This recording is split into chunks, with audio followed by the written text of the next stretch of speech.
பார்க்கத்தானே போற இந்த காளியோட ஆட்டத்தை.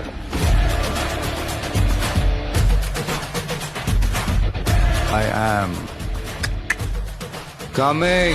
ஒரு பேரே வரலாறு அழிச்சாலும் அழியாது அவன் தானே ஜனநாயகன் நம்ம மக்கள்